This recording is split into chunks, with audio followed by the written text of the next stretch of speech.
fan podcast, where fans from around the world get together to talk about the Takarazuka Review actresses, shows, fandom, and latest news. Today, we're tackling Star Troupe, a personal favorite of mine. I'm Jen from New York, and with me today are... This is Becca in California. And Carly, also in New York. Yay! It's been a long journey to get to this point. We've had a lot of technical problems tonight. I wasn't sure if I was going to be on or not. But we made it. So let's do some happy things. Becca, I know you had one picked out, so let's start with you. All right. So my happy thing is that after being pretty quiet after her graduation for a while, Hinami Fu has come into the world of social media, and it is just as glorious as you would think. She now has both an Instagram and a blog going, and they're both really, really, really cute. Fu's just such a happy person, and that all comes out in her social media, and it's just nice to be able to quote-unquote keep up with her now that she's graduated. And she also has an agency that she's signed with now. I'm blanking on which one, but it's the same agency that Ranju Tomu uses. So hopefully we'll be seeing more of her, which makes me super happy. That's cool. Has she announced her first project yet? I know she's doing some small dinner concert with Mishida Ren, who also graduated at the same time, and she hasn't announced... So both her and Hokusho Kairi performed on the Takarazuka on Asuka cruise. Have people seen stuff about this? Maybe. Yeah, a little bit. Yeah, it was the first ever Takarazuka cruise, and some of the photos look really neat when they show, like, some of the dinner settings and everything. It was, like, 3 days, stupidly expensive, but one special perk was that Michan Fu, Amo Tamaki, oh my god, I'm forgetting her stage name, J. Cole. I'll look it up later. And someone else, they all did this little dinner show. So she did that, and then she and Michan are doing a dinner show together. But I hope she does her own independent projects too, because she is amazing. Yeah. I mean, it sounds pretty hopeful that she will if she signed on to an agency. Oh yeah, definitely. Cool. Now, Carly, I know you were going to talk about Fu-chan's blog too, but did you have another one, or do you want... I have a backup one, it's fine. Alright. Sunday, I got all of the tickets I requested for Komu's 10th anniversary live show. Yay! And Monday, I got my tax refund to pay for it all. That is Woo! good time. Double yay! Yay! So, I'm excited. Now, I know... Is this the show that you posted the picture of the poster for that you were really super excited about? Yes! Yes, it is. So, the cool thing about it is it's 100%, I think, organized and funded and everything by her fan club. It is not affiliated with Umeda Arts at all. And it seems like they really ran into a lot of obstacles trying to put it all together, but they did, and I'm very, very happy. They were just going to do some kind of event for it. She's celebrating the 10th anniversary of becoming an actress after retiring from Takarazuka, and she decided she would like to do some kind of dance thing, which is a lot harder to organize than just a talk show or whatever, but they did it, and it looks really great, and I'm really, really looking forward to it. Yeah, that should be cool. And when is it exactly? It is at the beginning of June. All right, cool. Well, I guess I will do my happy thing. So, you know what? I got sidetracked, and I can't even remember what my happy thing was anymore. It was the All for One poster. Oh, that's right.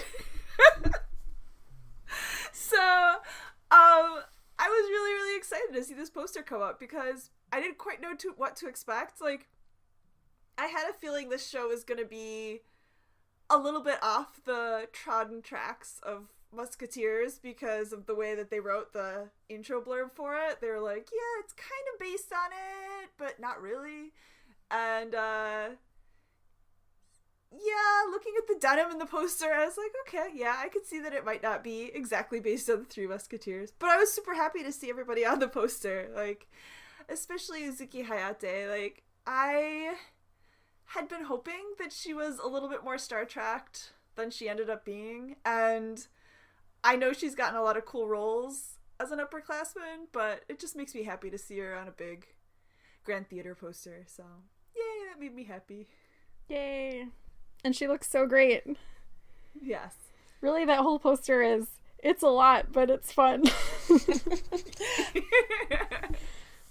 I don't know if anyone's seen that meme that's going around, that says this is the future that liberals want, and it's always like over something really like goofy looking, but I just want a picture. As soon as I heard about Chappie's casting announcement, and now that they have that picture of her as Louis, I just want to see like a picture of that with that meme. That'd be good. Yeah, because Chappie looks super happy on that poster, doesn't she? Mm-hmm. Yep. And also definitely like a girl in disguise. I saw somebody posted on Tumblr that her costume is based on like a famous painting, and I thought that was really cool. Oh, wow. Yeah. Cool. So that's a show to look forward to, anyway. All right. Anything else making you happy recently in Takarazuka land? Or shall we move on? I'll just add one more thing. Did anyone else see that Menjo Makoto, like, announced her first post, Takarazuka, like, real acting role? I did see that. No, I didn't. I'll have to see if I can find the link, but, it's something where she's looking really tomboyish to the point where I just go, Kingu, why did you graduate from Takarazuka other than that you, like, maybe wanted to sleep every now and then? Well, and she, like, moved to New York City for a while, didn't she? Yeah. She did. So maybe she just wanted to travel some more. No, that's legit. That's cool. Is she performing in Osaka or more in the Tokyo area? I remember, I'm pretty sure it's in the Tokyo area, and it's some, like, teeny tiny little show because that's, like, only running for a week or something like that, but... Uh-huh. Yeah, sometimes those are the most fun shows to see, though, rather than, like, the big, like, top 3 theater crews. It's nice to see something a little different. Yeah, it looks like it's a pretty small project where she would have a lead role, so that's pretty exciting, actually. Cool. All right. So today's topic: Hoshigumi Star Troupe. Yay! Yay! I'm super excited to do this episode, even though I'm not the most prepared tonight. But I love Hoshigumi. I don't know. There's something about Hoshigumi. It's kind of like there's something about Mary. There's something about Hoshigumi. I think I've heard the phrase, that's so Hoshigumi, more than about any other troupe. Yes. And we will definitely talk about the color of Hoshigumi in a minute. But first, let's get a little bit of history, because Hoshigumi is very different from the other troupes in how it has existed over the past, 80 some years. So, yes. Carly, you want to take us away? Okay, Hoshigumi was established in 1933 and then dissolved in 1939 during wartime, which is weird and interesting. I learned that yesterday. I always thought Hoshigumi came about later than that, but the gap, I guess, explains why I thought that. And then they were re-established in 1948. Originally... Yeah, it took them a while. Yeah. Did the rest of the troops just continue to exist during that time? Yes. I know, obviously, with a lot of war, disruption, but... Yes. Yes. Flower, Moon, and Snow continued to exist during that time. I imagine the schedules were weird. I know they did a lot of touring during wartime. Mm-hmm. And then... Mm-hmm. Yeah, the theaters closed down for quite a while, but they did do touring. And they even went over to Manchuria to tour among the troops there, which is interesting. I don't have a lot of details, but I heard that their shows were full of propaganda, which I guess is not surprising. Yeah, I mean, if you look at the titles for the shows, like, and you can go on Takawiki and click on the years and see the titles of the different shows, they are definitely propaganda titles during those years. Oh, so without getting into this too much, I know that so Jennifer Robertson she is one of the English language people who has written about Takarazuka, and she's really into the thesis that, I mean, I think one title of her book was Dancing Imperialism, so that's what she really sees that particular era as. But I think I haven't actually read the book, but from what I hear, got like really, really like a little bit too into it, like more so than the evidence really suggested. Huh. I haven't read that one. Yeah. Is that a newer one of hers? I just I forget where the title Dancing Imperialism came from, but I just knew that she was really interested in this idea of Takarazuka as a way to promote the Japanese nationalist agenda. Yeah, but that wasn't alone at the time. Oh, no, not at all, but yeah. Yeah. I was just watching on Netflix, this is my geeky side coming out, they just had a new series that came out this month about American Hollywood directors during World War II who actually, like, traveled with the troops and did propaganda for the U.S. So there's all these, like, really famous directors who went over and recorded all this wartime footage, and I'd seen the footage from, like, the Battle of Midway, and I realized it looked different because it was in color and it was amazing, but I didn't realize it was, like, these, like, big-name Hollywood directors behind it, so... Yeah, it's really interesting. One last thing, and then let's actually go back to actually talking about Star Troop, but I know there's also... like, Disney at some point made some different shorts where, like, the Seven Dwarves were working on battle materials and things like that that were to promote U.S. nationalism during that time. Does this ring a bell for anyone else? Mm-hmm. Yeah, it does. Not the Seven Dwarfs specifically, but something like that, yeah. Yeah. So, yeah, I guess it's a common practice throughout the world. So it's not like it's, like, this, like, unheard of thing. But I remember thinking it was really interesting around the 100th anniversary. I'm not sure if both of you saw the touring Takarazuka show that went around on the 100th anniversary, and they had, like, a couple rooms where the walls were just all the posters, and it was really interesting when you got to the wartime era posters. I guess I was wondering, like, how much they would censor themselves, or if they would consider it a sensitive topic or just part of history, but it was really interesting to see all those posters and that they'd put them up. So I think I did see that exhibit, but I don't remember it very well. I know it was interesting. Yeah, I just love those old vintage posters, so I thought it was cool because I hadn't seen a lot from the 30s and 40s, so. It's very interesting. All right, so let's get back on the history. Right. Yeah, so Hoshigumi was originally known for its tall otokuyaku, which is kind of funny because tall back then is, like, shorter than most musumeyaku now. And dramatically costumed period dramas. And please correct me if I'm wrong on this because the kanji when I was reading Wikipedia was a little confusing, but they did the first production of Gubijin, and I believe it said that was the first big long 2-act play that Takarazuka put on. Is that correct? That's correct. Yay! Yes. Because, I mean, they had, like, what was more common back then was to do 3 acts, and they would all be 3 different shows. So they'd have, like, an opera section and a dancing section and, like, a little musical section. So, yeah. Now, Gubijin, I know there was a recent version that Matobuse did, but some of the original productions actually had live horses, right? Yes. Yes, that was one of the ones it was famous for. Yes.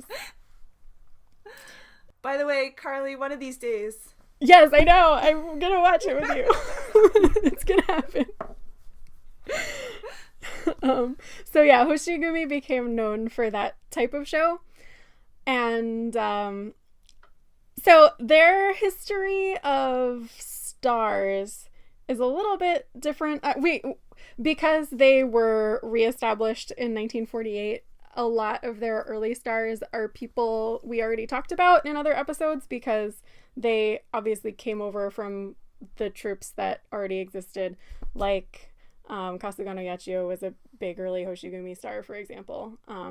But so just going a little bit later to get into some people that we have not talked about yet, the biggest names I saw in their history were Sumi Hanayo, who is still alive. She's 85, and she has since become a very prolific movie and drama actress and TV talent. She's in a bunch of the big anniversary Takarazuka stuff, like the 100th anniversary festival. She sometimes shows up as a guest on these, not like normal OG shows, but the really big celebration OG shows. Yeah. Before we go on about Sumi Hanayo, she was like an otokoyaku, but I think she played a lot of onayaku roles too, and I know like the one thing that everybody always talks about, I don't know why this was such a big deal, but was her Pineapple Queen. Yes, I saw that. Apparently it was I think it was one of the first times that an otokoyaku cross-dressed in such a skimpy costume, I guess. I don't know. And it must have been, yeah. The Pineapple Queen still shows up periodically throughout Takarazuka shows. They've redone Splendor of 1,000 Beats a few times, and I think the most recent time was Oki Kaname was the Pineapple Queen in Amour de 99. Kyujuku, whatever. Oh, I'm so bad at those titles where they combine words and then I sound stupid. That's how I say it in my head, so. Yeah. Okay, so, yeah, sorry to interrupt. That's okay. Pineapple Queen. Another big star was Kozuki Noboru, who I feel like I talked about a little bit also because she played Curly in Oklahoma, which was the first time they did a big Western musical. And I think we talked about that a little bit in the Tsukigumi episode because it was a joint production between Star and Moon Troops. But she is the final K in this triple K thing that we've been talking about since the Hanagumi episode with her two classmates. Whose names are Konishiki and Koshiro Miyako and Kozuki Noboru were the three Ks, and they were very, very popular classmates. Yes. And then the next one down the list who I know any significant information about is Otori Ran, who ended up being Hoshigumi's first official top star. And she is utterly fabulous. Now, I can't remember if her parents were Japanese but living in China, or if she's actually it's the opposite. Chinese descent. She is 100% Chinese, but was born and raised in Kobe. Oh, okay. And I think she was one of the first not ethnically Japanese big stars. Mm-hmm. Mm-hmm. That's so cool. I always say that she reminds me of Asian Liza Minnelli. I think she looks exactly like Liza Minnelli. She does. Oh my gosh. And she had a lot of iconic roles. She was, I don't think the first Rhett Butler, but one of the first Rhett Butlers, or maybe she and Haruna Yuri did it at pretty much the exact same time. She was the second person to ever play Fairson. She was in the first production of Nova Bossa Nova. And the thing that I always remember if I think about her Takarazuka career is kind of going off what we were saying about the Pineapple Queen. She did one review where she stripped into this like dramatic like leotard and then furry skirt thing that was really something. Was it, what show is it? It was one of the like super, maybe it was C'est Charmant, I don't remember. I think it was that, because I think that was the song she was singing at the time. Yeah, she was fabulous, and she's still very, very active. Her as a stage actress, I pulled maybe like 1/10 of her stage credits, And they include things like Funny Girl, Sweetie Todd. She was the first, I believe, Roxy in the first production of Chicago in Japan. She's been in Les Mis, The King and I, Gypsy, Cinderella, Fiddler on the Roof, Sister Act, and like 100,000 other things. Yeah. And she's one of those actresses who you can tell the Takarazuka management still loves her because they have her back as like the CM for all the shows with the OGs and things like that. Like, can I back up? Because there's one actress from the 60s that I don't want to leave out. Nachi Wataru. Have you heard of her? Yes! I thought I wrote her down, but I clearly didn't. She had such a huge influence on like the 70s and 80s stars. Like she was a big star in the 60s. And I remember watching like, I can't remember if it was Sayonara to the old Tokyo Theater or to the old Grand Theater, but she was on one of those shows. I think it was one of those. And all these 70s and 80s stars, like she came out to sing and they were all like, oh, like fangirling her. It was really, really funny. So she was a big deal. Yeah. Is she still alive? I do not know. I feel like I remember, I could be completely making this up or I could be mixing her up with somebody else, but I feel like in one of the interviews for the 3-day 100th anniversary festival, they were talking with somebody from her era and she was apologizing that Nachi Wataru couldn't be there because of her health or something, but she'd really wanted to be, and I don't know why I remember that, but yeah, very big star. I don't know. Let me Google. This is that dead air that we can trim out later. But so what I found about Hoshigumi is a lot of their big stars, well, like I said, a lot of their early big stars came from other troupes, but I find that even a lot of their sort of later big stars I also know more from other troupes. Like one of the biggest top musumeyaku was Haruka Kurata, who was Otoriran's partner, but we already talked about her because she was also Sami Rei's partner, and they have a lot of stars who kind of like made names for themselves in other troupes and were also in Hoshigumi. And back then, in the 50s and 60s, sometimes they weren't really assigned like a home troupe. I feel like some of those stars, because that was before they had like the set top stars, so those stars just kind of, they would move them from troupe to troupe, for show to show, kind of like Senka almost. Yeah. She's still alive, at least according to Wikipedia. So maybe I did remember that correctly. Cool. I think that's pretty much what I've got for Hoshigumi history. Does anybody have anything to add to that? I think you hit all the good ones, and we'll talk more about the top stars later. Yes. Becca, did you have anything to add? Oh, I was just going to add that, or I was just going to comment rather that kind of sounds like they were the Sorogumi of the, I don't know, mid 20th century, where does this comparison make sense to anyone else? A little bit. Like where they kind of did these like new outlandish things at the time. Yeah. And they were sort of the new troupe at the time too, I guess. Yeah, they had to build it from all the other troupes. Yeah, and for some reason I always forget. I always want to put Hoshigumi before Yukigumi. I always have to think a minute, and then I'm like, oh wait, no, Yukigumi formed first. It always throws me. I don't know why. But all right, well, let's talk about, what do we think about Hoshigumi Star Troupe? So, when you were describing them at the beginning of the episode, the best word I could think of them is theatrical. Yeah. In that, they lovingly just have this reputation of being very over the top, at least in the last 10 to 15 years or so. Definitely. I was going to say loud, but theatrical is a much better word.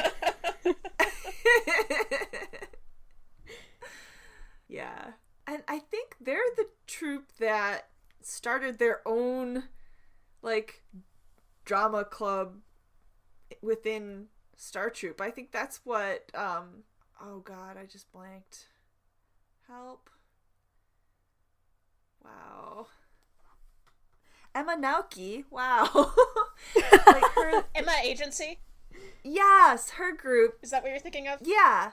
because she started it when she was still a member of Hoshigumi, and I think it was just Hoshigumi members at the time, and they had to like try out for it, and it was like a serious, I mean, they did like skits and things, I think, but like it was basically about improving your acting. I feel like Hoshigumi is one of the troupes where acting was very important, whereas you might think of like dancing or singing in a different troupe. Yeah, I guess that comes from their history of doing these period dramas and these big long shows, as opposed to the 3 mini shows that I guess would have each been like a showcase of a different talent. Yeah, but I guess for me, like, and I think I got that like over the top crazy personality thing a lot when like a friend like became a huge Hoshigumi fan, and she was really following all of the younglings, and like you got all the crazy stories from her. But before that, Hoshigumi was always the dance troupe to me, because like Asaji Saki and like all these other people who were in it always made me think of dancers, even though I know everybody else thought of like flower troupe when they thought dancers.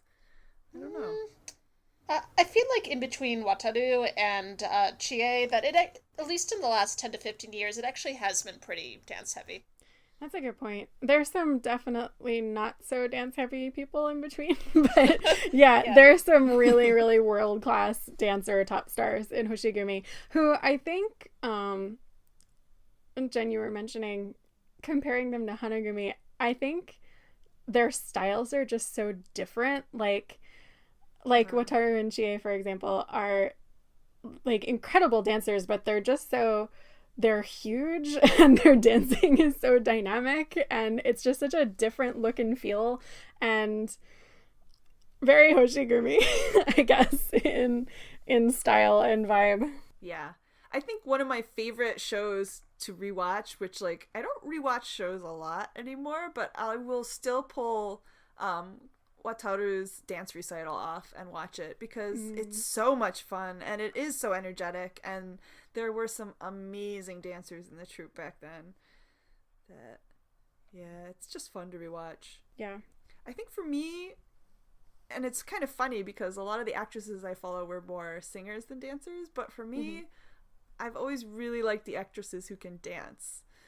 And especially in Takarazuka, I love the otokoyaku who can do lifts. Yeah. And I'm kind of trying to, like, I keep feeling people out to find out if there's any, like, new up-and-comers who are, like, strong otokoyaku like that. But I feel like maybe it's just not as possible anymore because they're letting in people who are so tall nowadays. And so the musumeyaku are taller. I don't know. I feel like they don't do as many lifts in their pair dances anymore. I think some of it is also that, like, what is your health like by the time you get to be a top star? Yeah. And, you know, and how much can you do that? Like, Michan actually did a decent number of lifts, like, years before she was a top star, but by the time she was there, I don't know what happened, but she never actually had a lift during her top star run. Yeah. Plus, she became top star much later, so. Yeah. But I know, like, Chigi and Murio did lifts in their pair dances at first, and they've been cutting back recently, so I definitely think it also, as you go along, it gets more and more difficult. But I'm thinking of, like, I don't remember what scene it was, but there's a scene in Golden Steps where Wataru lifts my Kazurita and just spins her like 40 times. And, like, yes! I have not seen somebody recently who does lifts like that on the regular. Yeah, that's what I mean. Like, you just don't see that anymore. I'll have to put up, I've got a little clip from, like, one of the shows that they do where it's, like, requests, and it was, like, lifts, famous lifts, and, it, like, Asaji Saki's lifts are just, like, blow my mind every time. Oh, yeah. I think Asaka Minato and Misaki Rian did a fair amount of lifts now that I think about it. I don't think I've seen any other shows, so. Yeah, and I can't think of any, like, specific scenes off the top of my head, but I have still photos of shows of theirs, like, in my mind, so they must have. But that's a good example of, like, Asaka Minato is very tall and Misaki Rian is very small, so it works out. You just kind of need that, yeah. Yeah. I've also heard some of them say that, you know, as they're upperclassmen, they just can't do those high kicks anymore that they used to do in the Rockettes, so some of it I think is just age. Yeah. Yeah, that makes sense. But I guess when you think of all the stars of the 90s, I feel like there were more dancers than there are now. And maybe that's just what colors my perception, where I'm like, they're just not as good as they used to be. I think it's just like a different generation of like different expectations. Like nowadays, and I know I'm getting off topic here, but it seems like a lot of the dancing nowadays is more boy bandish. Like, yeah, that's fair. I feel like ever since they did, what was that Korean one? Oh my god, something with the word "for" in it. Are you talking about Legend of the... Yeah. Tayo Shijinki. Anyway, ever since they did that and they had that, like, kind of pop Korean music dance number in the review, I feel like a lot of the review shows have been going that way. And I know that wasn't the turning point, but that's when I started to really notice it. And I think that's part of, like, going with what's popular at the time. And that's what's popular right now with teenage girls, I guess. Yeah. I think, and I don't mean this as an insult at all, but Chie, who just dominated a lot of Hoshigumi's recent history, she just had this very boy band image. I'm going to try really hard to find this, but I found this wonderful collage of Hoshigumi from the last, like, 10 to 15 years, and it just has these images that represent each top star's run.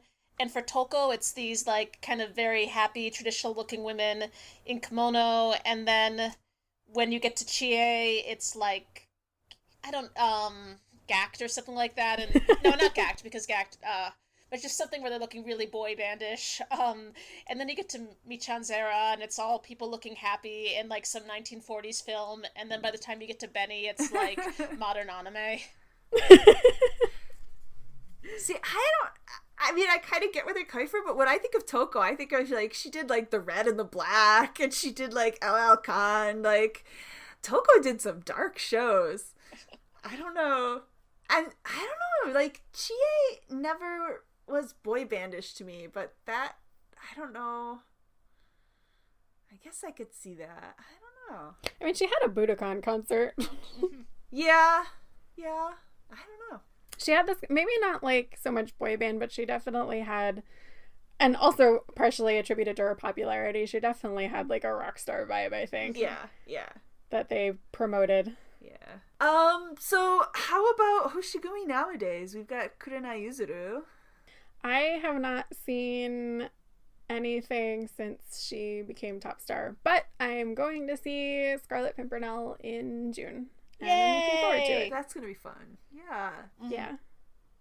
I've heard that she's really, really funny. Yeah. Well, it's so funny to me because, like, I remember when I was first really getting into Takarazuka, I was like, oh, I gotta pick somebody in every troupe. I was like, I like this girl. And then she, like, never got a Shinko lead. And I was like, oh, she's not gonna go anywhere. But then, like, her last possible chance to get a Shinko lead, she got a Shinko lead. And I was like, yay!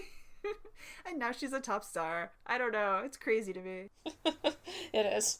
Hoshigumi nowadays, though, it's kind of funny because I feel like, just wild speculation, but to me, like, having Michan there for a year and a half kind of, like, was a good break from, like, the very strong presence of Chie, and so I'm really curious to, like, where is Benny now going to take the troupe from here, now that they've started to move away from Chie a little bit. Yeah. I guess it's so funny to me because I know Chie was top star for forever, but I guess these years just seem to have been going so fast to me. Like, my brain is still, like, back in, like, Wataru and Toko, and it didn't make as much of an impression on me as I know it has on the people who became fans while Chie was top star, who was probably like, okay, this person's been around forever and she's done all this stuff.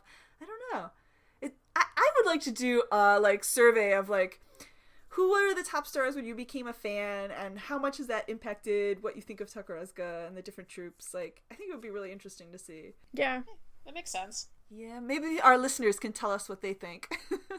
Well, this kind of transitions into our, if it's okay if I steal your thunder, Jen. Yeah. So this transitions into our next thing, which is some of the top stars we really like. And for me, when I first got into fandom, the top stars of Hoshigumi were Toko and Asuka. Okay.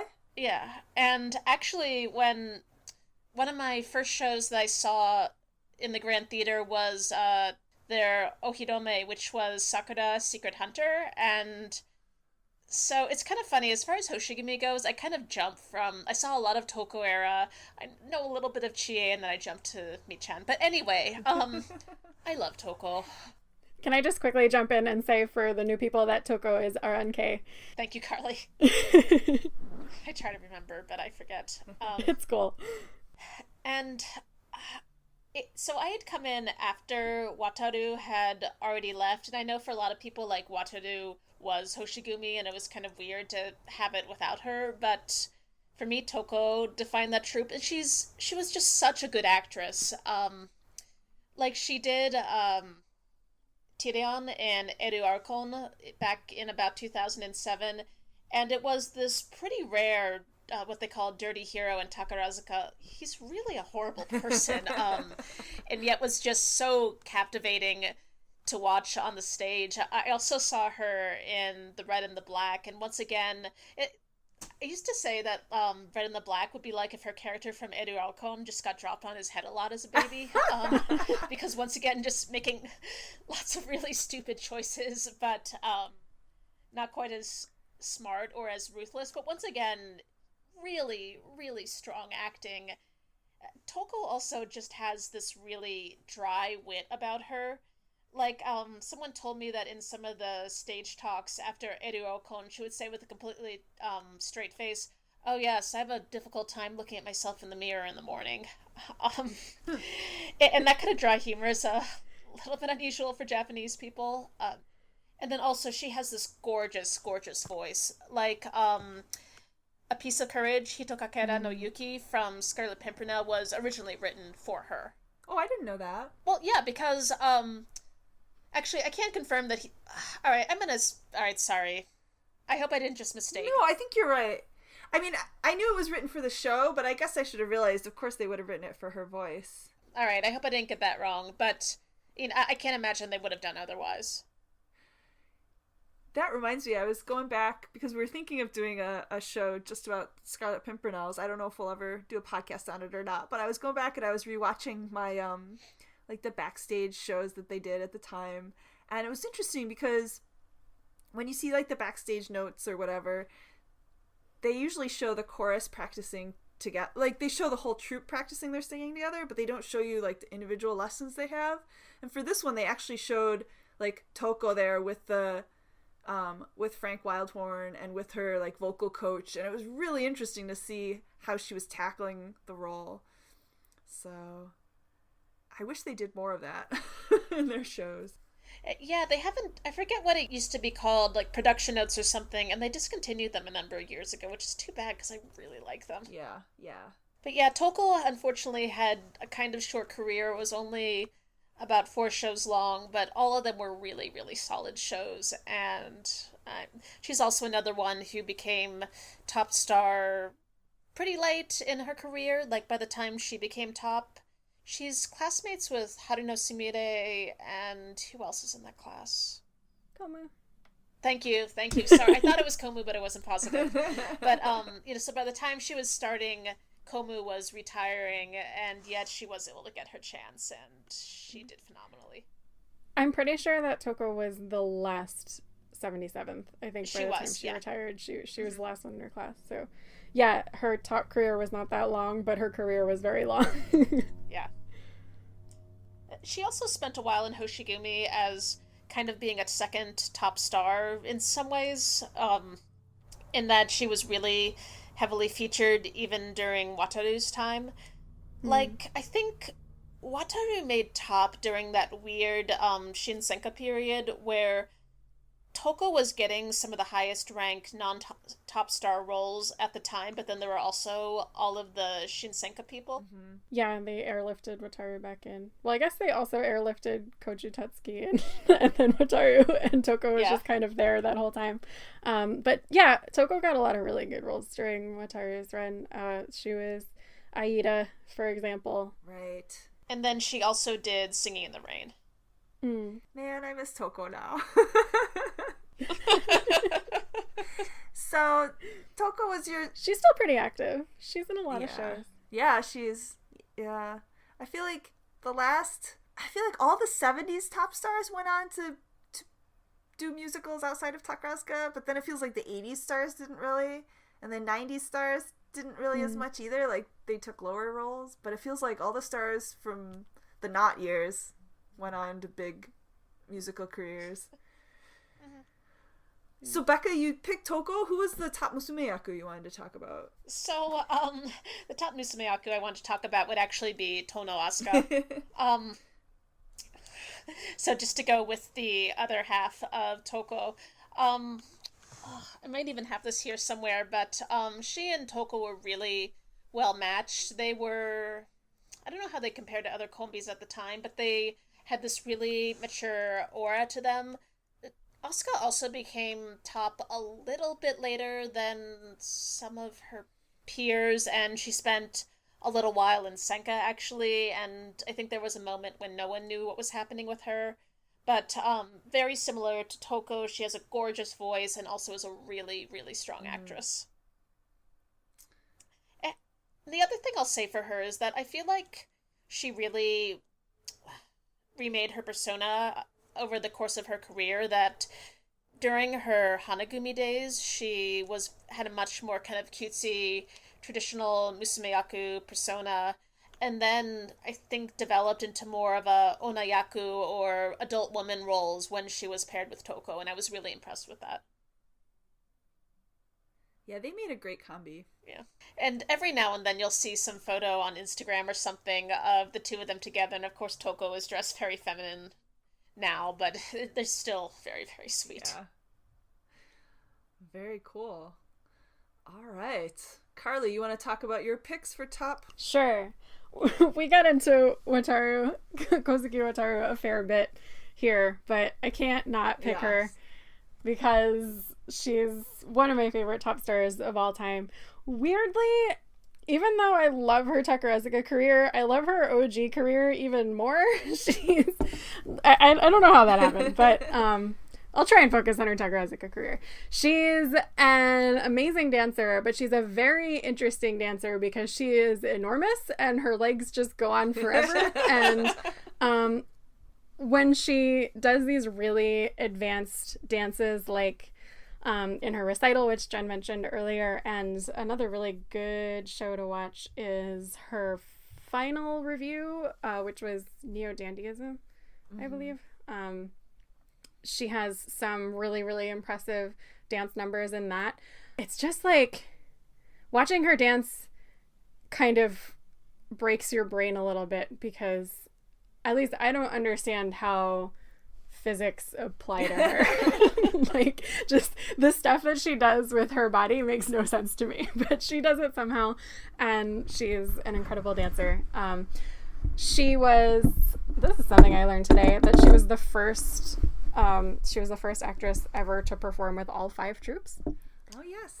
Which is really interesting. She was in Hoshigumi for a long time, and then she got pulled over when they created Soragumi, and then she got pulled into Shinsenka and bounced around a lot before going back to become top star of Hoshigumi in 2003. She and Shirahana Yuri have one of my all-time favorite duet dances, which it's in the finale of her Rose of Versailles, in which she played Fairson. It is an unfreaking believable duet dance, and I had a video clip of it and I can't find it and it's driving me crazy. But they're in like sparkly red outfits, and it's just Wataru is like so aware of her seductive powers and really likes to make as much use of them as possible, and it's just like a really, really like almost violent, passionate duet dance. It's awesome. I think some of my favorite roles for her are the shows I end up rewatching are all these specials. Like, I've watched Golden Steps 100,000 times, which she's in, but that's just like a dance retrospective, and her recital.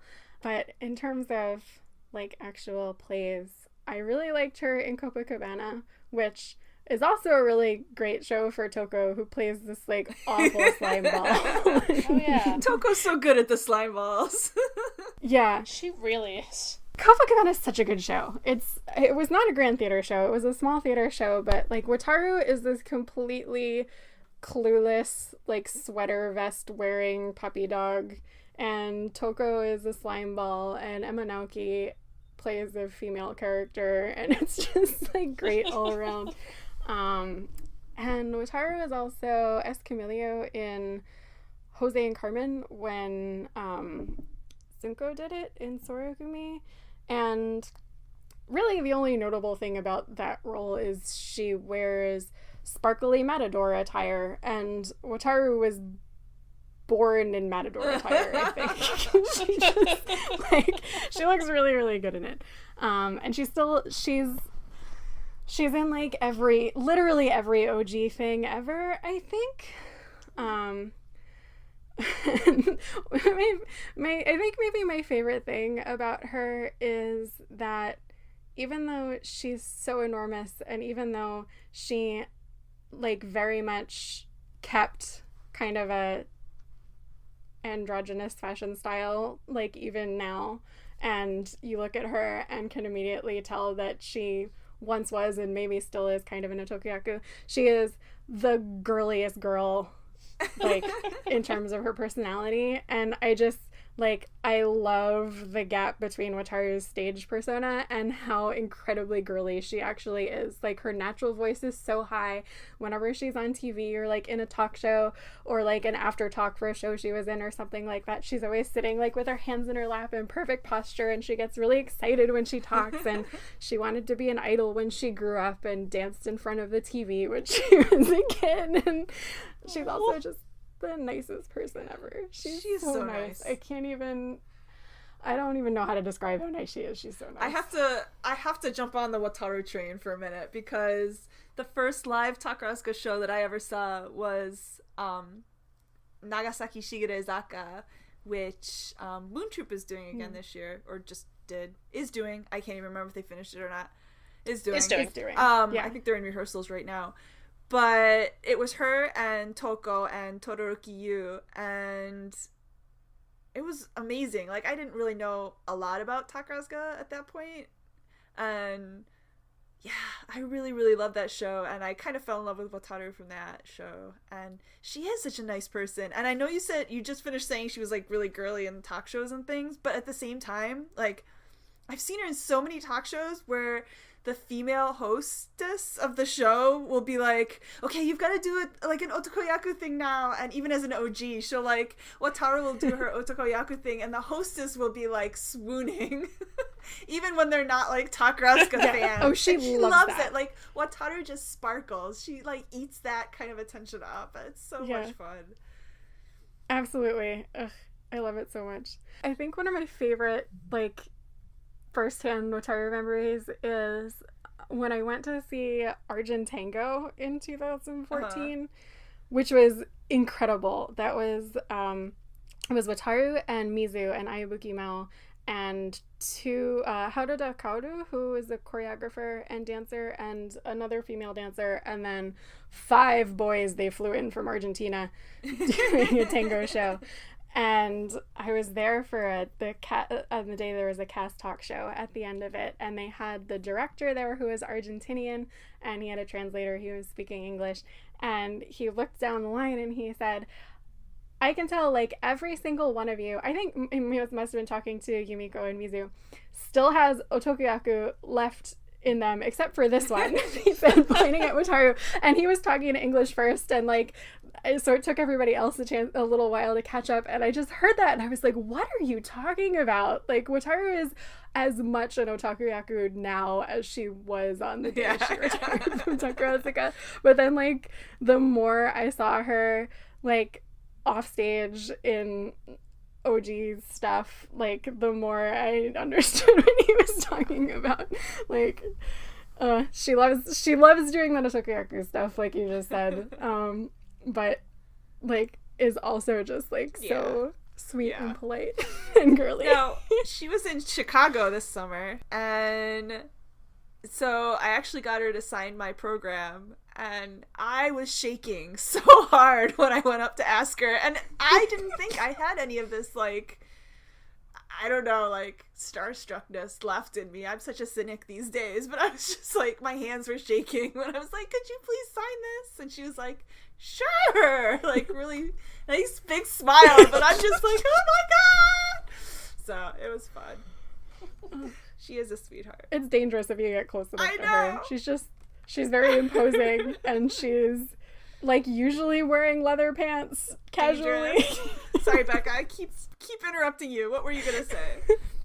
Oh, I was just gonna add that I feel like even when she's an OG and she's wearing a miniskirt, she still has this very, like, Prince, and not Prince the artist, although maybe a little bit. Actually, I think both definitions work there. That, you know, even when she's wearing, like, her slinky little dresses, there's still something very Prince-like about her. Absolutely. What? Which one of her, like, it was one of the shows she did right after she retired, or soon after, where she did the skit with the Andre's death scene in it. Have either of you seen that one? I don't think so. So it's a show she did with these male dancers, and they did, like, some talking sections. Oh. And one of them were like, I can't remember why they started talking about it, but they were like, oh yeah, so there's this scene where it just goes on and on and on, right? And she was like, yes. And then she, like, starts acting it out, but she didn't have the wall for the bridge. So she, like, made one of the guys, like, bend over to make himself into the bridge, and she did, like, the Andre death scene, and it was hilarious. She's got a good sense of humor. Oh my god. That's amazing. I'll just add in that during Chicago, she was the happiest Velma. And I know that's not really an adjective that you think of when you think of Velma's character, but she really was. Yeah, she was. But again, she's just, like, relishing every moment that she can be up on stage, making the women in the audience swoon at her. She did that eye contact thing very well. Oh, yeah. She's deadly. Alright, we've all swooned over Wataru. Who is your top Musumeyaku choice? My top Musumeyaku was Hoshino Yuri, who I picked, like, sort of cheating so I could also talk about Minoru Ko a little bit because I couldn't decide who I wanted to talk about between her and Wataru.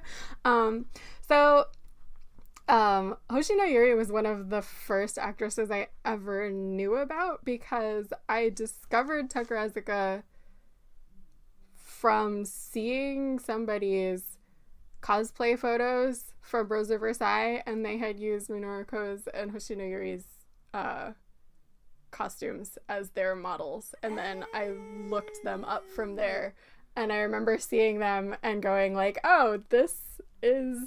I want this in my life. And it was hard. It was hard back then. I wasn't very good at finding out information. But I always remembered her, even when I, like, got more heavily back into Takarazuka much later, I always remembered her from that first impression. And again, I know her more from OG stuff than shows from her top era that I've seen, because she is also in, like, every single OG thing, and in particular she's also an incredible dancer. She's one of the, like, top tier dancers, so she is always following Komu and Wataru around when they do, like, OG dance shows. I mean, she was also in Chicago, which is a different thing, but I think she's been in like more than half of the things that I've seen in Komu's OG career, like, since I've started going to Japan. Yeah, she's... I guess her dancing is, like, the thing that I have to praise the most about her. Yeah, she was a good dancer. Yeah, and she still is a very good dancer. She looks exactly the same as she did when she was still... She, like, has not aged even a little bit. It's kind of... She's one of those Musumeyaku who's, still young. She probably does a lot of, like, yoga and Pilates. Probably. Especially, like, in Chicago, she had on that tiny little nothing costume. Yes. And it was really, she's got to be in her mid-40s. You know, I have to say... And she sure does not look like she's in her mid-40s. No. And every time we saw Chicago, she broke my heart. I mean, you knew what was coming, and every single time. Oh. Yeah. She was good. Yeah, that was a good role. She was a perfect fit for it. Yeah. I probably still, Takarazuka-wise, remember her most for Marie Antoinette in terms of Hoshigumi. She was also in Yukigumi before that, but that's cheating. I'm talking about that, I guess, because this is the Hoshigumi episode. Yeah. Cool. All right. Well, I was like really, really torn over whether I should do Asaji Saki or Koju Tatsuki, and I decided to do Tartan, Koju Tatsuki, just because she's a sweetheart. She's another Hoshigumi sweetheart. She was kind of top star of Hoshigumi when I was really getting into the fandom, and she's also classmates with Shibuki Jun, who's like my favorite. So I kind of naturally gravitated to her, and she is a very good dancer, but she's also an amazing singer. And I kind of fell in love with all of her shows she did. She wasn't top star for long, just 2001 to 2003, and not even like 2 full years, but she did a lot of different things. She did a lot of Nihon Mono, but she also did a lot of like modern suit shows, but she also did some costume dramas. She had a nice mix for a short run, which I thought was kind of nice. Trying to think. I guess her show she did Glassy Landscape was her final show, and it was one of the first things that I ended up translating because I just fell in love with his show, which was also a really good one for Toko. And it's a great show. I highly recommend Glassy Landscape. It's also a tip fan sub. Little poke there. But I think I have the translation up too. If you already have a copy and you just want the text translation, it's up on the web. I can link to it.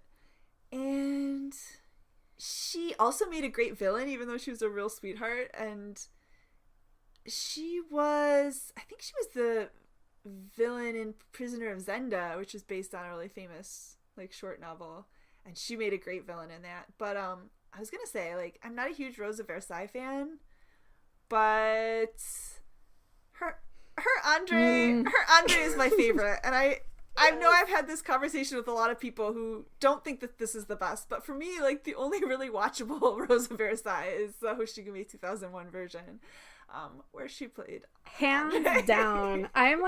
I love Rosa Versailles. I'm complete Rosa Versailles trash. But yeah, that one with her and Minoruko and Hoshinogiri is my absolute favorite. And like Komu did Rosa Versailles, and this one is still my absolute favorite. I was like, this was like the show that introduced me to Takarazuka, so like there was 100 million things that I found out about afterwards. But like later when I realized how little she and Minoruko had worked together when they did that, I was like blown away by how good their chemistry was. I thought their chemistry was really great, and I've had people tell me, they don't have any chemistry whatsoever, so I don't know what planet those people are from. I'm glad you agree with me. Yeah, she breaks my heart every time. Yeah. Every time. What else? Oh, I don't know. She breaks my heart in whatever she's in, honestly. Yeah. I don't know if a lot of people have seen the original Frozen Tomorrow, the Bonnie and Clyde. I think maybe Oki Kaname. Somebody redid it recently, but... Yeah, she redid it. Yeah, it was okay, but Tartan did the original Clyde role in that in 1998, and that's also an amazing show. If you can get your hands on a copy, I recommend it, because she was really good in that show too. Oh, Tartan, I could go on and on and on, but I have to say, like, one of the things I didn't realize about her, because she sings very low as an otokoyaku, is her upper range, like her normal singing voice is still like not damaged in the upper range, I guess. There's like an opening part in, I think it was the review show that goes with Glassy Landscape, where she sings this really high, there's this really high like shadow chorus number, and I was like, who sings that? It's gorgeous, like soprano. And then somebody's like, oh yeah, that's Tartan. I was like, what? And she released this album after she retired, but it's all these Takarazuka songs, but it wasn't released through Takarazuka that I bought. And I still have it in my car. It's like my go-to CD when nothing is on the radio, and it's just beautiful. Like, she sings all these songs in like her natural range, and yeah, it's amazing. So Tartan, Rara, check her out. She has one of my all-time favorite singing voices in Takarazuka. Yes. It's like a little bit husky, yes, and like whispery, and it just gives me chills. I love it so much.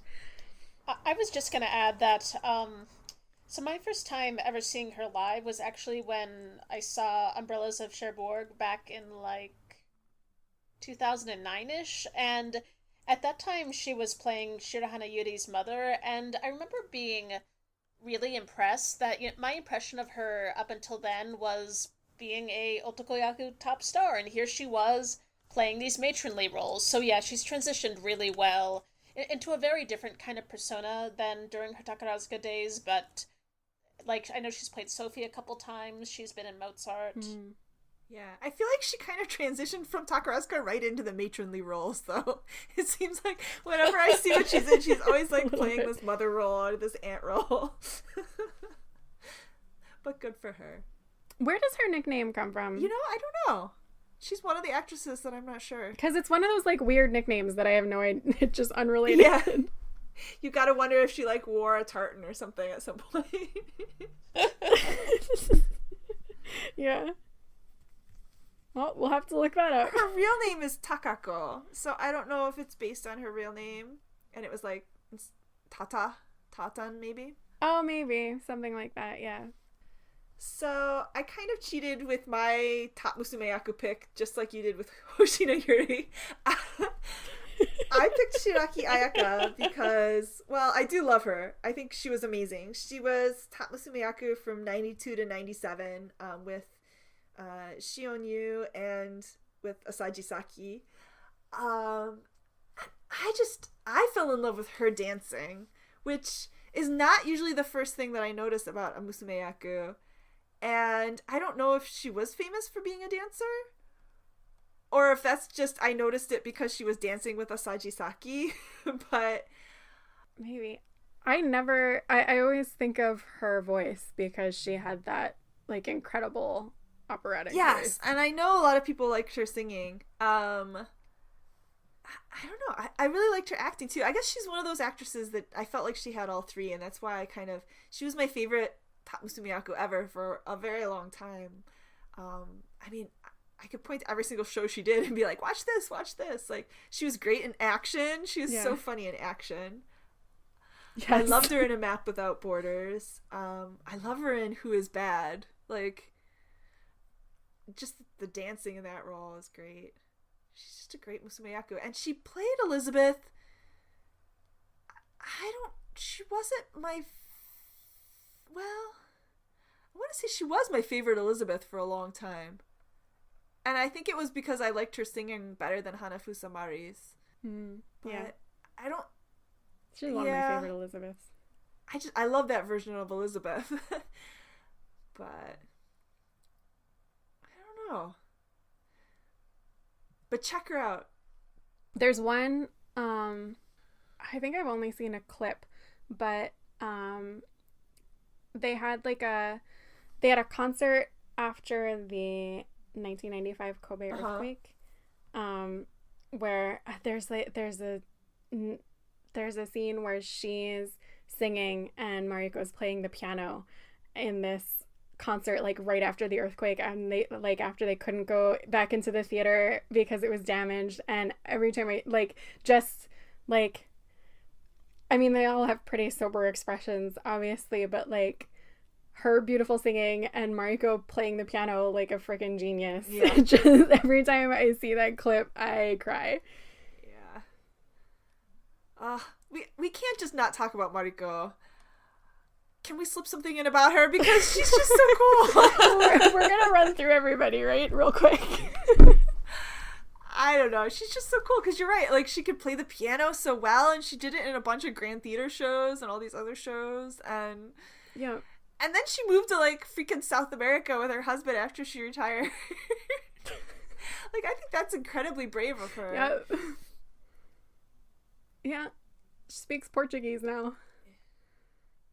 You know, I've heard just through the fan mail that because she's not in Japan very often, that when she is, she's really, really obliging to her fans. I saw that too when she did Chicago. Like, I didn't talk to her there, but I know some of the European fans did, and she was super gracious and like took photos with them, and very cool. Mm-hmm. All right, did we want to talk about some other people who were not top stars? We got to shine the light on the others. Becca, yours I think are who's got the most recent? Yeah. They should go last. Mine are pretty recent. I've got one not recent and one current. Yeah, Jen, you should probably go first because then I think Carly and I are about the same. Okay. Roughly. Of course, I picked older actresses. Oldish. That's okay. Not that. Oh gosh, it has been a while, I guess. Tatsuki Yo retired in 2009, which every time I see that, I'm like, what? Has it been that long? I'm with you.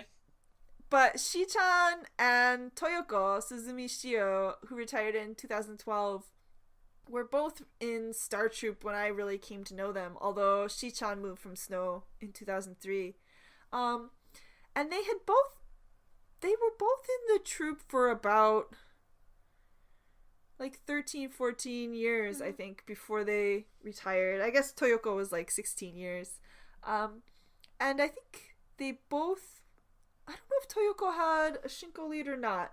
I know they both had like Bao Hall leads, and they were, if not star-tracked up towards the top, they were stars in their own right, and that, you know, they had big roles, especially by the time they got up to retiring, and everybody knew who they were. But they were just so outgoing and friendly to their fans, and they were both great on stage too. And I kind of fell in love with both of them. But also, even after they retired, they started their blogs up, and they're just so cute. They both have little children now that they're always posting pictures of, and it's just fun to follow them as OGs. And sometimes you even see them like with their kids on play dates. Yes, exactly. They still hang out together, which I think is great. But Shi-chan was just like, she had this smile that was just like the sun coming out in the morning. Like, I wasn't supposed to go to Iribachi and Damachi for other troops because I was in a fan club, but I would sneak over when Hoshigumi was in town just to see Shi-chan smiling at her fans, because it was just so, I don't know, it just made my day. It made me so happy to see her. Let's see. I guess for Suzumi Shio, like, I wasn't her biggest fan at first. Like, but then she grew on me when it wasn't until like the last few years before she retired, actually. And she got the lead in Angel's Ladder, which was the Pride and Prejudice, and she was like the perfect Mr. Darcy. Like, I don't know, like, I guess she wasn't who I would have had in mind before seeing the show, but after seeing the show, I was like, yes, that was an interpretation of Darcy that I can get behind. So I enjoyed her in that. And for Tatsuki Yo, I just loved her in everything. Like, she never had roles that I would be like, oh yes, this was what I loved her for. But she was just that solid, like she used Dewhurst and Scarlet Pimpernel, and she played Andre a lot, I think. Yeah, she and Toyoko played Oscar and Andre together, I think, a couple of times. Yeah, 3 or 4 times. But I don't know, they were just this solid combi, not in that they were playing like a love romance, but they were just those two solid roles that kind of propped up or made Star Troupe what it was during most of the early 2000s. So if you watch any shows from that era, you'll definitely see them doing their thing. Yeah.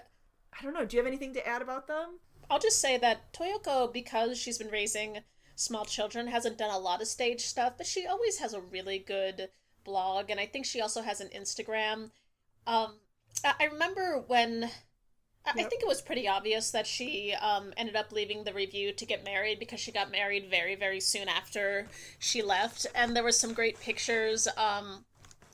They had these like cardboard stand-ups, and one was her and her husband with Toyoko in a like traditional feminine bride's dress, but then there was another one where like she's dipping him while wearing an otokoyaku suit. Oh yeah, I forgot about that. Those were great. Mm-hmm. They're so cute. It's like, Yeah. it's mind-blowing how cute they are. They're just like the most picturesque, perfect, happy couple that you could possibly imagine. And then she posts pictures of her kids all the time. Yeah, and she goes to a lot of shows, like especially when Hoshigumi is in town, she'll go and see all their shows and report back on them. So that's always cute. Did she? I know there were a bunch of Hoshigumi OGs who went to see Scarlet Pimpernel recently, including, I know at least Toko and Chie, but Toyoko might have been there as well. She might have. Yeah. I know she went to see it. I don't know if she went with them, but... Yeah. Yeah. She made some horrible pun about her kid the other day. That I, like, retweeted on Twitter. I can't remember what it was, but it was, like, really, really bad pun, and I was like, yes. It was cute. I'll have to see if I can find it and link to it.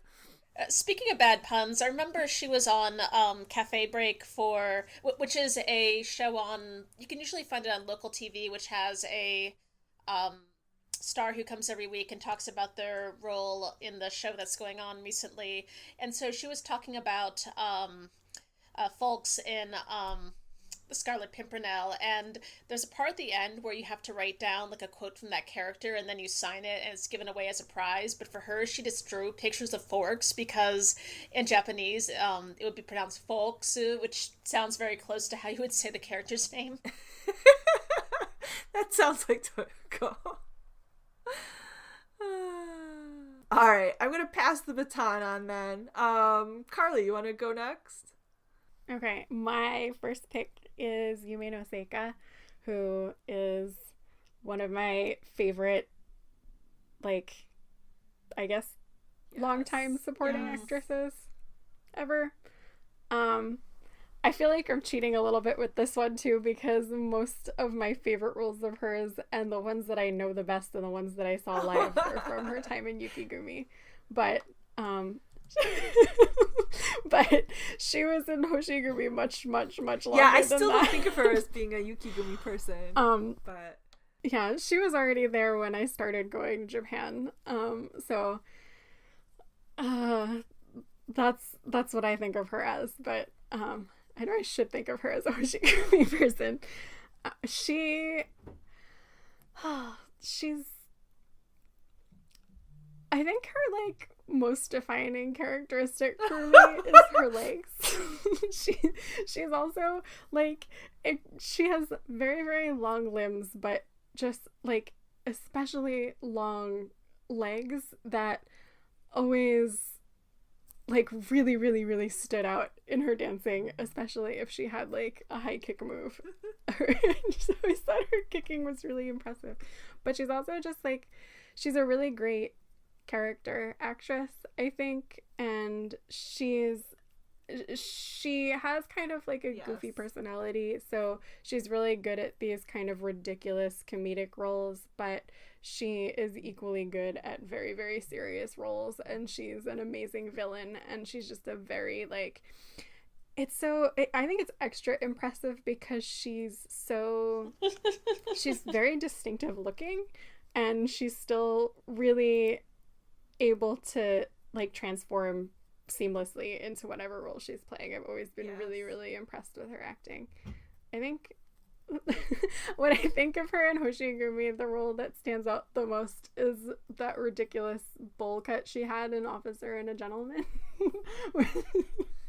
which is not like, I don't know, probably not the best example. Wow, I don't even, I only saw that show once, and I think I tried to blank it from my mind, so I don't remember her haircut, but... For me, I think of, I don't remember this character's name, but if you see in the movie Shall We Dance, you'll know the role. The main character's co-worker who is, like, Donnie, obsessed with 80s dance, and always uses really ridiculous moves. That was her role in So Kazuho's version of Shall We Dance, and it was amazing. I love her in that, which is not Hoshigumi, but I love her in that so much. My favorite of her roles was the lead in Anna Karenina. Like, she was still pretty young when she had it, and it was a Bauhaus. It was like her first Bauhaus lead. But I thought the performance that she put out as Alexei was, like, really impressive. Like, to play this, like, Russian tragedy that young and to be able to convey this guy who's like life is a mess, a complete and total mess, was pretty impressive. She has great acting range. I was going to say that also, both in her on-stage persona and her off-stage persona, she has this very earnest presence about her, which I find very sweet. Yeah. Yes, she seems like a real sweetheart. The one like weird trivia thing I know about her is I think she's afraid of animals, just like all animals. Which is such a weird thing because it doesn't really fit with her, like, sweet personality, but apparently that's a thing. She also retired to get married. She got married, I think, almost immediately after retiring. Oh, I have another cute little trivia thing. I think she specifically moved her wedding so that Chiggy could go to it, which makes me really happy. So cute.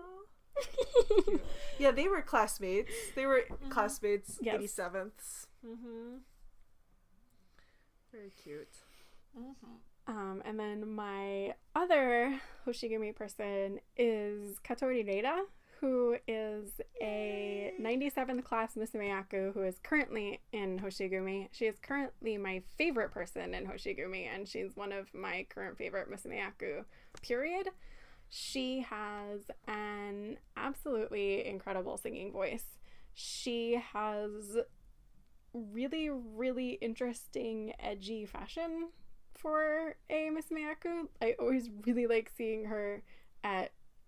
pictures of her at Irimachi because she's just really easy to pick out. She really stands out, and like you get her personality really well through how she presents herself. And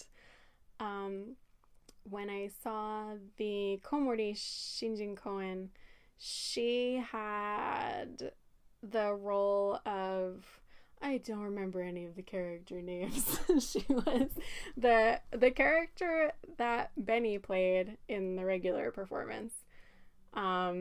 She was his wife in the Shinjin Koen performance, and I think she outshone the real thing. She blew me away. She was absolutely incredible, and I thought way above the level of a Shinjin Koen. So, that's kind of what got me to notice her, and the more I see of her, the more I love her.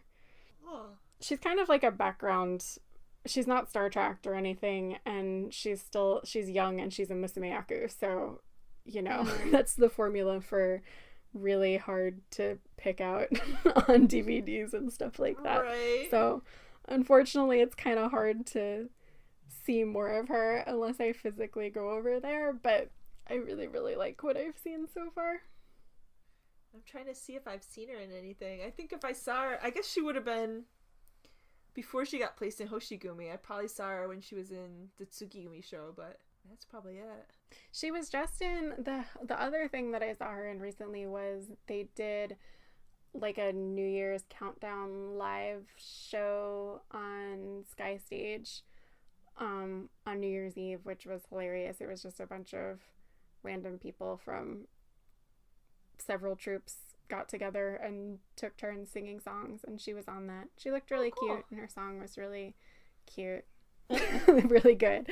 The standout from that, which is a little bit off topic, was Fuma Kakeru singing Watashi ga Odoru Toki to herself as both Todd and Elizabeth. Wow, that's much the funniest thing I have ever seen. It was amazing. But yeah, awesome. Katori Rewa was on that too. Do you think she might sing an étoile someday? Oh, probably. She's a very good étoile candidate, I think. Excellent. Well, we'll keep an eye out for that then. Yes, definitely. All right. So, Becca, how about you? Okay, so like everyone else, I'm also cheating here. But I've seen enough of her Hoshigumi stuff that I feel okay about it, so I'm going to go with Toki Irisu, aka Masako. And this woman, she is, her appeal is like 50% blow you away sexy, and then 50% complete and total derp. I don't know how else to put it. She, one of her early roles that she was really well known for was she was in Sorigumi's Boxmen, which was a WoW Yoka show, and Misa Noeru has a character who's an inventor, and Masako just plays her kind of not so bright sidekick, but who always knows all of the answers to all the crossword puzzles. But so I started noticing her when I was a Sorigumi fan, and so as I said, like I don't know if she's intentionally trying to do this off stage, but she just the way she speaks is very like, oh yeah, I see it. I mean, she's certainly not in the least unintelligent, but she just always talks in a way that's very easy to poke fun at her. Like very often, even when she herself is not appearing, if you ever watch anything with Juri Sakiho's talk shows, she'll like people just end up doing impressions of her.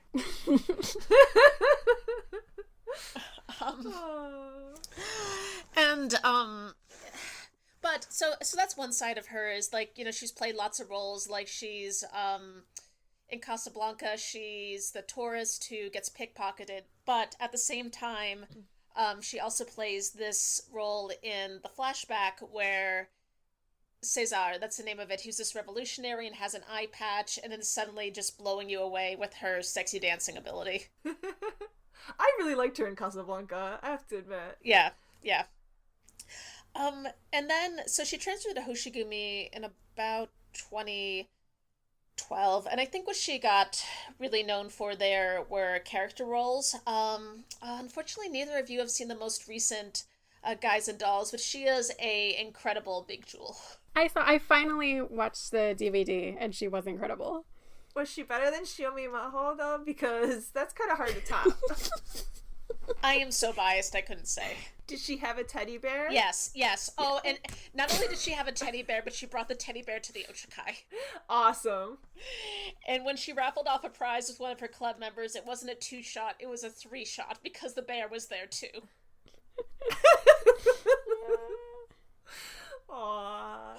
Super cute. Yeah, so she sadly retired about a year ago, but after a long and very solid career, I've heard rumors that she's been studying abroad. I know that she was born in Canada because her dad does lots of international travel. So I've heard that she's spent some time traveling and studying. Oh, that's cool. I didn't know that. I didn't know that either. Yeah. Carl, I remember you guys talked about this in the episode about Die Fledermaus and The Entertainer, but she and Seijo Kaito sing a piece in the review in English, and Seijo Kaito sings it beautifully, you know, in part because she's American, but Masako's accent is also very good, and it's in part because she lived in Canada for like the first 5 years of her life or so. I remember being really impressed by that, and I didn't know that about her. That's cool. They were quite a pair in that show. They really were. I bet. So the other person who I want to give a shout out to as a young and promising otakoyaku is Sayaka Rin, who is a, oh my god, I'm so bad with class names. She's a Ken 3 right now, and she premiered in 1789. Oh my god, take away my fangirl card. But, so she's a little Ken 3 Hoshigumi otakoyaku. She's ethnically Japanese, but lived, you know, her entire pre-Takarazuka life in the U.S., and then moved to Japan in order to go to TMS. And so I've been following her a little bit, and even though she's really young, she's a really good vocalist. Like, she had a part in the Bao singing workshop where she did the main theme song from Blackjack, whose name I'm forgetting. Thank you. And you can buy it on iTunes, and I encourage you to do so. But also, whenever she's in the background, she's just so smiley and has a lot of energy to her. Like I was lucky enough when I was in Japan and seeing The Entertainer, like it was a special Tomonokai thing, and she got to be like the special drawing person for the prize who came out at intermission. So she's really sweet. She has a really promising voice, so please look out for her. You know, I don't know if it's just this picture that's up on the Takawiki, but she looks a little bit like Mi-chan. She does. I can see it. But so I mean, the other big reason why I know her is she was Mi-chan's Otsuki, which is kind of like her assistant. Okay, so fine, like I cheated a bit in that, like part of the reason I've gotten to know her is through Mi-chan, but like when you hear her sing, you can kind of tell that she's taking cues from her, which is a good thing. So yeah, very good thing. Yeah, that's so cool. Oh my gosh, and look at this. Her like would like to try playing an otokoyaku full of human kindness. Oh, I don't know who translated that and from which otome, but that's really cute. It must have been last year's because she's only been in 2. So, all right. So I guess this is the point where we usually go back to all of the top stars that we haven't talked about and make Becca make a terrible quiz at the last moment. Oh, okay. Hold on. I have to pull up my Takawiki page.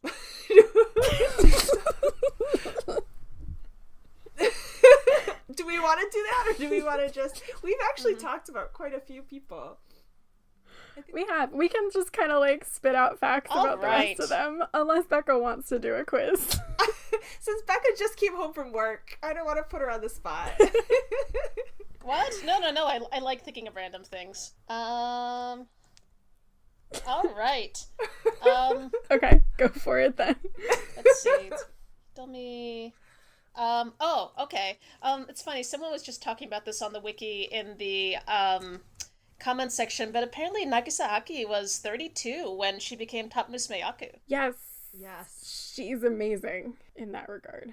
And she fit Tartan so well. Like, they were both so mature. Like, it kind of reminds me of Marimo and Kirian. Like, they just fit and made a nice mature pair. Alright, now I get to spit out random facts. I follow Tonami's Twitter, or maybe it's like she has a lot of drama roles lately. Some of them that just don't sound very Takarazuka-esque, but at the same time, she really still has the same bubbly personality. I was just watching something the other day, and I was like half paying attention, and she was there suddenly, and I was like, "Is that Tonami?" And then it was. No, she's done a lot of drama work. That's a great story. Yeah. Well, we've talked about her a little bit when we did Yukigumi, so. Regardless of what you think of her, she did it for 6 years. I have a good Nene story. Okay. When the heck was this? I think this was November 2014 when I went to Japan to see the first time they did Chicago. I went to Takarazuka one morning. I think I was waiting for a friend or something, but I was just hanging out in the gallery watching Urimachi, and Nene had a little, like, probably roughly 6-year-old fan, and she came with her mom and her little sister, and her sister was really young, but she and her sister were wearing matching pink coats, and the little girl went and met Nene at her spot and like walked with Nene the whole time. I don't remember if they were holding hands or what, but Nene was definitely like looking at her very, very attentively and listening to all of her questions, and she just looked really, really excited to have this little 6-year-old fan. And then I was sitting on the bench next to the mom and the sister in the gallery, and Nene goes in the door and the girl comes running back, and she was so excited. She was just going, and then Nene-chan said this, and then Nene-chan said that, and Nene-chan. And it was so I wanted to die. It was so cute. Oh my god. That is super cute. That's my Nene story. That might be the best story. I think we have covered almost, I'm looking at anyone who's kind of like 90s and above. I think we have almost all the top otakoyaku, except for Hyuga Kaoru and Shion Yu. Let's see. Oh, Shion Yu is still teaching drama at TMS, I think, isn't she? She's basically just still in Otokoyaku. Yeah, because after she retired, she basically, like, taught the next generation, which is pretty cool. Yeah. She's one of the, like, most, not just, like, most Hoshigumi, but most Takarazuka stars to me. She's just, like, so Takarazuka. Like, she loved it and was really into it and just had that swagger and is still exactly the same. Do you know what she was ill with? I didn't know she was ill. During part of her top star run, Asaji Saki took over some of her shows. Oh, I didn't know that. And I know... Yeah, it was made a big deal, and that's why it was kind of emotional, like, during, if you watch the Daiundokai, like, Hoshigumi is, like, super protective of her, and I'm wondering if that's because of what was going on at the time. Actually, now that you mention it, I feel like most of the Daiundokai clips I've seen are, like, Mariko is in charge. But she was not the top star at the time, so that makes sense. I didn't realize that she had been sick. Yeah, I don't know if it was, maybe it was an injury, I don't remember, but she was out for, like, one show, like Tokyo Run or something like that. Yeah. Hyuga Kaoru. I love pictures of Hyuga Kaoru in Graph when she was a top star. Like, her hair defied gravity. It was awesome. I feel like I should know more about her for how long she was top star. Yeah, I don't think I saw... Have I seen any shows that she was in? I've seen a couple of her reviews, but that's it. I saw... Is it Jesus Diamante where Mariko and Noru have a pair dance? Probably, I think. I've got that show on CD. Like, I bought this used CD of that show. I think that's the only... Yeah, that show, that's, like, the most notable thing about that show for me, because Noru is, like, Ken 4 in a dress dancing with Mariko. But also, they had the most ridiculous, like, video special effects. Like, there is one point where they, like, paused on Hyuga Kaoru holding a note, and then just it, like, zoomed out into a grid of her face like 20 times. And it was just like, this is so unnecessary. Nobody wants this. Yeah, those visual effects are so weird. I've seen her. See, I lied. I saw her War and Peace. I've seen Review Symphony. I've seen parts of her in Yukariko as Fubuki. So I guess I have seen her a lot. It just didn't stick in my mind. But just the hair, the offstage hair. I think, well, we also, well, not all, but a lot of us saw her in Chicago. Yes. Minasari was Billy. That was my first night seeing Chicago, and I think I was so overwhelmed by, oh my god, there's Takarajians in New York, that I wasn't comprehending a lot.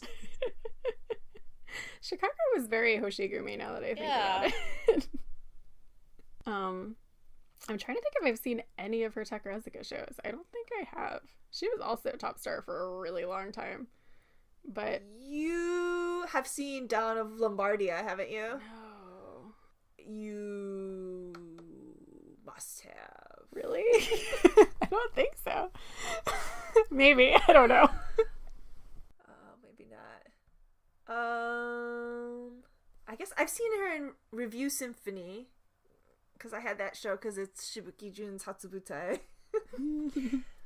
The first time I saw her was in Dream a Dream, but that was an OG thing. Yeah. She has a really good voice. You know what? But I would really have liked to have seen her Waga Ai wa Yama no Kanata ni. I bet she did a good job in that. Because she did the first My Love Lies Over the Mountains, I think. Yeah, I think so. Okay, now I'm looking at the Takawiki. I realized that the top star era was kind of undefined, but was Otori-ran really top star for almost 10 years? I think yes. Like, she really, I guess. I mean, but there really, like, wasn't a top star system in 1970.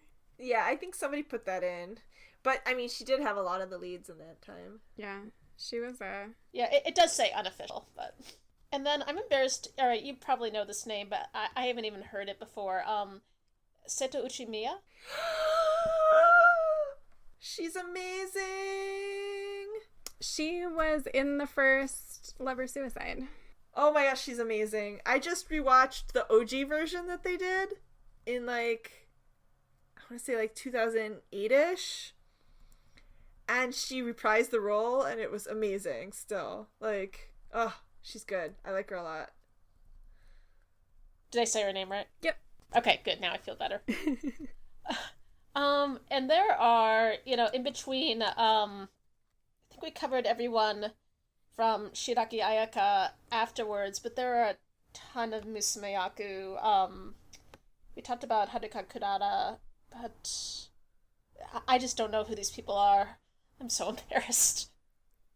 I'm not really good with the older Musumeyaku. I think there was a lot of, like, Hoshigumi had a lot of vacancy also, and a lot of switching in, like, the 80s. So it's kind of hard to keep track. Yeah, a lot of these ladies are... I haven't seen them in a lot of shows, but I've seen them in a lot of, like, I have a lot of graphs from the 80s, and, like, very statuesque, very mature looking, like, even though they were young, they didn't have that air about them, like Sugata Haruka, Azuma Chiaki, Ohara Masumi. And I want to say, was it Minakaze Mai, who was, like, very, very young when she made Top Star? Or am I thinking of somebody else? Oh, she was Ken 5. I must have been thinking of somebody else. Well, the first person I think of is Amy Kurata, who came from Hoshigumi, but... No, this was somebody from that time period. Like, if I saw them, I could tell you, oh yeah, that's a Hoshigumi Top Musumeyaku. But could I tell you much about them? Probably not. Oh, well, here, let's do something just to finish it off, if that's okay. Yep. Ooh, before you do that, can I just say one thing that makes me sad now? In the 70s, a lot of the graph covers featured solo Musumeyaku covers. Yeah. Like, you hardly ever get that these days. The top Musumeyaku are always with somebody else, but, like, a lot of these women were on the covers of Graph magazine. So That would be nice if they brought that back. yes. So, I just wanted to do a little bit of free association. Okay. No. So, first thing you think of, Hoshigumi style. Loud.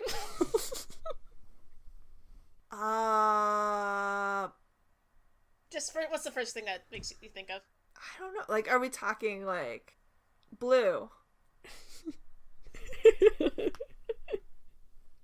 Most Hoshigumi-esque show out there.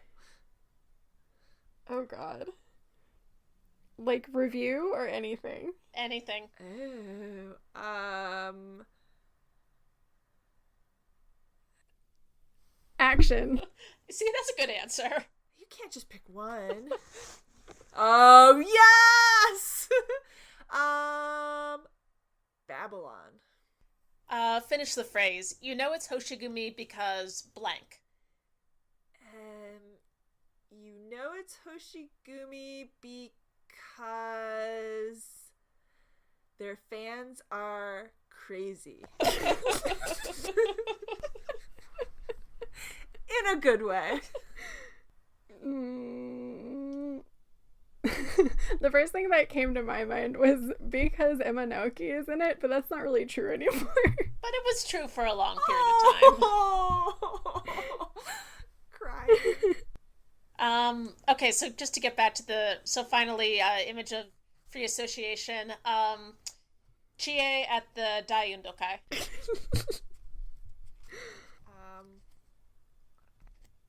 Just standing victoriously atop a pile of carnage.